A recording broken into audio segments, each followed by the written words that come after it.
So in this video, guys, I'm going to be making a huge mess in my garage, even more so than it has been.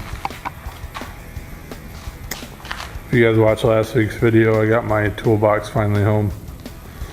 So a little bit of life advice coming to you in this video just to foreshadow a little bit.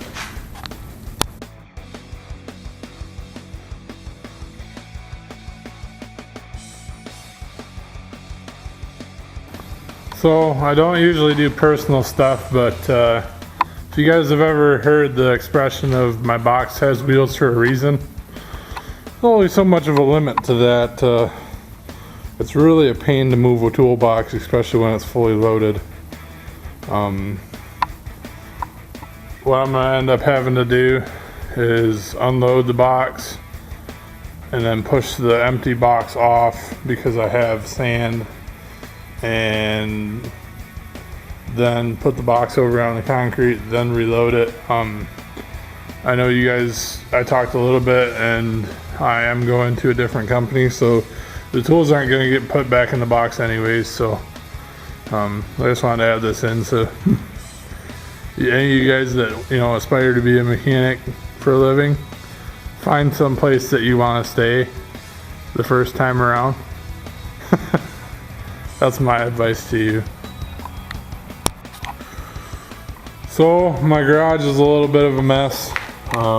Forgive me for that, but I'm here working on the cross member, the bracket that I need to put on the back of the cross member to mount the Chevy mount. I did get my toolbox out of there. It's over here now. I actually had to, like I said, unload all my tools out of it, put it back, and then put it back in. It's going to be a week or so before I get a service truck, so I put all my tools back in.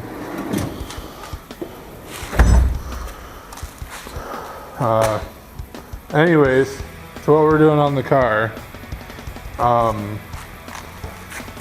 So the mount on the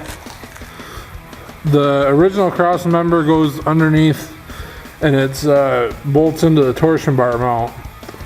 Well, the Chevy mount is about 2 inches or so behind that mount. So what I'm going to do is cut, hopefully you can see this outline of this trapezoid looking thing. I'm going to go ahead and cut this out, drill these 2 holes here, and then I'm going to fold these wings up at like a 30 or 45 degree angle. And I'll show you what it looks like when I go to tack it up, but this will give it support, and then I'm going to run another couple pieces off the bottom just to give it extra rigidity. But I'll show you guys what it looks like when we get it in there. Alright, so here's my mount. Here's my tab that I made, and then my mount sits in there, something like that. I'll show you guys what it looks like under the car.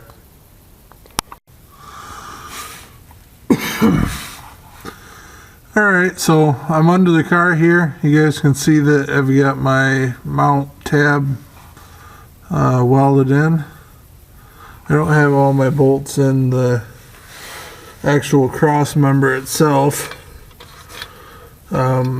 You can see there's a couple of them missing, but it's for the most part run up in there. That's where it's going to sit. You can see my new slip yoke right there. You guys, I don't think I showed you that slip yoke yet. I did mention in the last video that I was going to be buying one. I'll show you the Sun X box. It's I've got the part number right here. Oh, good one. Dropped my phone.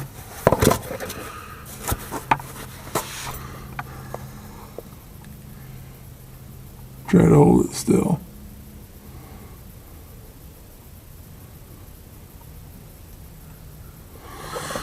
Sorry, my arm's spazzing out. Anyways, I measured for the drive shaft. This has 3 1/4 of engagement, 3¼ inches of engagement on that slip yoke. So that means fully seated, it's got that much engagement. And then fully seated, the yoke fully seated, weight on the rear, center to center measurement is 54 9/16. So I'm talking with my friend that's going to build me the drive shaft, and he's saying, 3/4 of an inch stick out. So pretty soon here I'm going to measure that, or I'm going to order that. He's going to go ahead and build it for me. He's out of state, but he's doing me a solid, so it's good to have friends like that. Then we'll get the drive shaft put in.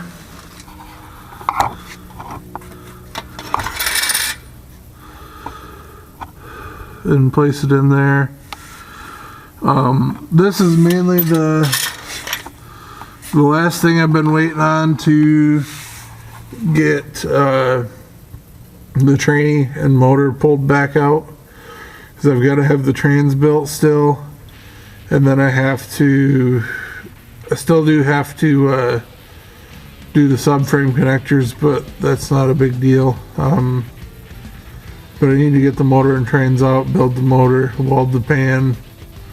Basically the whole car is a mock-up right now, and I need to get everything finished, welded, painted, or at least coated to where I can drive it, and then get it on the road. I want to drive it. I'm tired of waiting. So that's where we're at right now. So guys, we're gonna pretty much end this video here. Didn't really get that much done on the car this weekend because I've been messing with my toolbox. Like I said, the change of jobs. You guys know the deal. Life gets in the way sometimes. I'm gonna be on call more at this new job. So, depending on the week, it might vary on how much I actually get done on the car. So I'm gonna try to do my best. I'll have more time to work on it during the week, but I am waiting on a few expensive parts, and I'm gonna try to budget that so I can still shoot a video every week. I still need to do subframe connectors, so that'll be a little bit of time to put them in. Everything still needs to be fully welded, so we'll have some stuff there, but for the most part, got the drive shaft measured. Can yank this motor and tranny out, finish weld everything in the rear, do the trunk pan.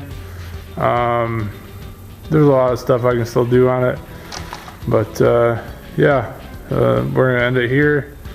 Thank you guys for watching. Appreciate you guys all taking your time out of your day to watch what I'm working on. Hopefully you guys are having fun. Hopefully you guys are building something. I'll see you guys on the next one.